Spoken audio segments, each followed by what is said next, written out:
Ay, mas malupit ito. Ang laki, tapos sakop na sakop ang bangketa.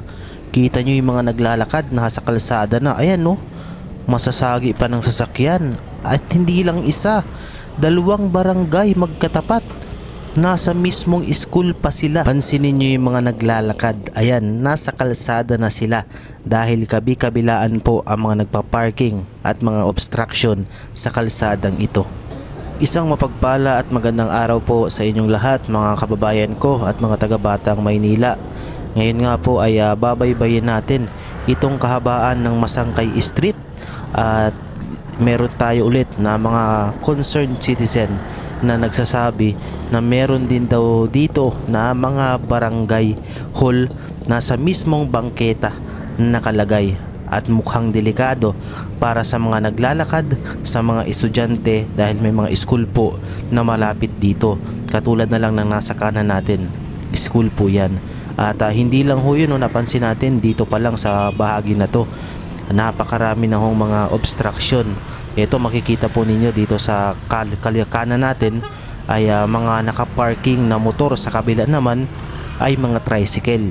Hindi ko alam kung ito po ba ay legal or illegal. Tapos napansin natin na meron din palang hospital dito sa bahaging ito, sa kaliwa natin, yung Metropolitan Medical Center. Ayan.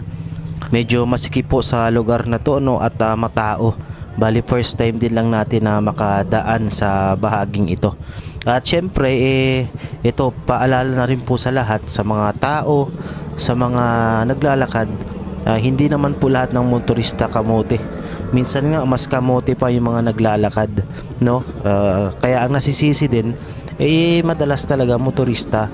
Pero kung inyo po mapapansin, mas kamote minsan yung mga naglalakad, tawid dito, tawid doon, hindi marunong tumingin kung saan yung tamang tawiran. Dapat tayo pong mga naglalakad is aware din sa paligid natin, sa kalsada at sa batas ng kalsada po, no? Kung alam natin green light, huwag tayong basta-basta tatawid at tumawid tayo sa tamang tawiran katulad ng pedestrian. Yan, kaya minsan yun, talagang ang sisi po lahat minsan ay talagang sa mga motorista. Pero hindi natin mas kamote minsan po ang mga naglalakad. Ayan, katulad po si nanay, nakita nyo may bangketa pero sa kalsada naman dumadaan. Maluwag naman yung bangketa sa part na to. May mga ganun po talagang tao, no, mga kababayan. Kaya yun nga lang, sa mga nakikita natin ngayon, talagang yung paglalagay ng mga gusali ng mga barangay hall sa bangketa, sa tingin natin ay maling-mali. Katulad ng nakikita ninyo ngayon, isa pong barangay hall nasa mismong bangketa. Ayan po, kitang-kita naman ninyo, talagang nasa bangketa siya. At meron pang hagdanan, second floor. Malaki po tong barangay hall na to, talagang sementado to. At kung inyong mapapansin, naglagay naman sila ng mga harang. Yan, makikita nyo yung mga parang balandra na yan, na siyang pwedeng daanan ng tao.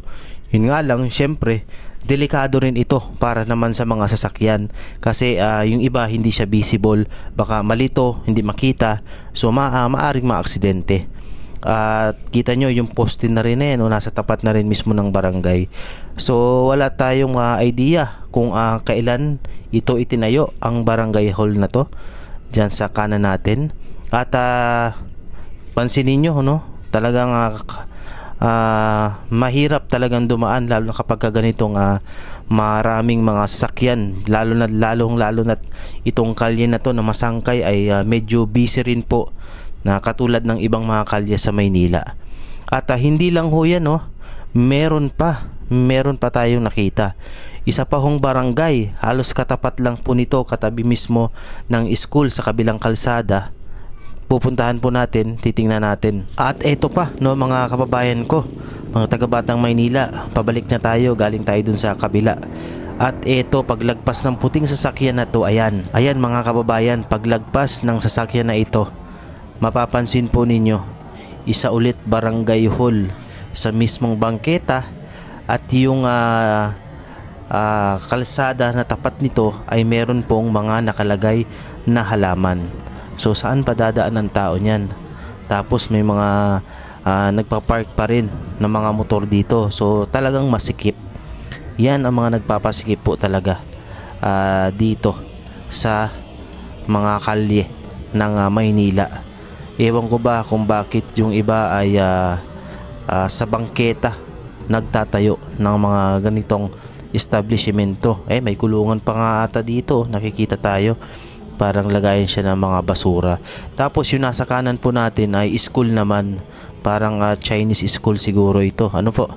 Ayan. Tapos yung barangay hall po na nakita natin, ayun lang, nasa kabila, nasa kaliwaan natin, yung green na yan. Yan po. So, kita nyo, talagang bangketa. At pansinin nyo, yung mga naglalakad ay nasa kalsada na rin po talaga sila naglalakad. Tapos, pansinin nyo, may marami ring mga obstruction, mga motor na, meron pa nga rito, ayan, no?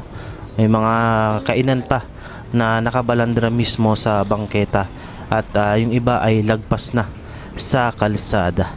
So, ano po ang inyong komento? Ano ang inyong saloobin po mga kababayan ko sa sitwasyon dito sa Masangkay Street, na kung saan ay talagang kitang-kita natin po yung malalang sitwasyon na kung saan ay sobrang busy ng kalsada na to, tapos ganun pa, no, hinarangan pa yung bangketa. Ayan, no, to the point na yung mga tao talaga sa kalsada na mismo sila naglalakad.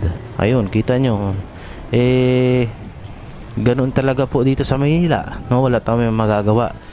Pero gusto lang namin ipakita sa inyo yung mga hindi naman talaga dapat gawain, na nasanay na ang Maynila, kaya nagkabuhol-buhol na, magulo na, masikip na ang Maynila noon. Kasi noon pa lang hindi na ito napigilan ng kung sino man yung namumuno.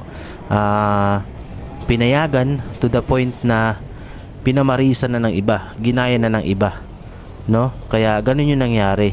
Kaya dito sa Maynila talagang sobrang gulo, sobrang walang maayos na mga establishmentong hindi nakasunod sa mga linya ng bangketa talaga. So yun lang po, no, mga kababayan ko, mga taga-Batang Maynila. At isang mapagpalang araw muli sa inyo.